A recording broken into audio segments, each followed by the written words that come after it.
Ndio maana binti, ukitongozwa, kabla hujakubali, hakikisha baba yako mzazi anakaa na hicho kidume kuongea naye, wanakabidhiana majukumu. Lakini siku hizi unatongozewa unakubali unakuja kutulipua bomu nyumbani. Ndio huyu.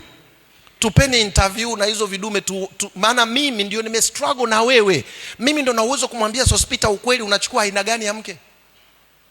Maana sinsi mdogo Christina namjua vizuri, najua chakula anachopenda, fujo zake zote nazijua. Halafu wewe kidume usiyemjua unamtongozea uchocholoni, halafu unajikuja kwangu, mimi nataka nimuoe. Kuna wakati unajua unapeleka mahali baba wa mwanamke anakuangalia. Kimoyo anasema huyu ikipita wiki 3 sijui. Maana baba anajua zaidi ya wewe unavyojua kuhusu binti yake. Kwa hiyo anakuangalia na unakuta hata mahali hataji nyingi. Mahali gani? Mtu wa Mungu, wewe angalia tu.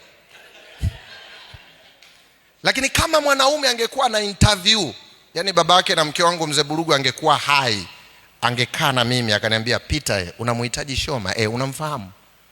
Mimi naanza, mzee, yani yule mtoto mimi mguu. Mwanao mguu tu mimi ndo naufahamu. Yule baba ndo anaanza kunipa instruction kuhusu mke nitakayemuoa. Kama kacha za Kiafrika tungeielewa Biblia, trust me, ndoa zisingesumbua, kwa sababu mimi namjua Christina. Nikikaa na mwanaume namwambia, ndugu yangu, wewe tulivyoongea utoboi.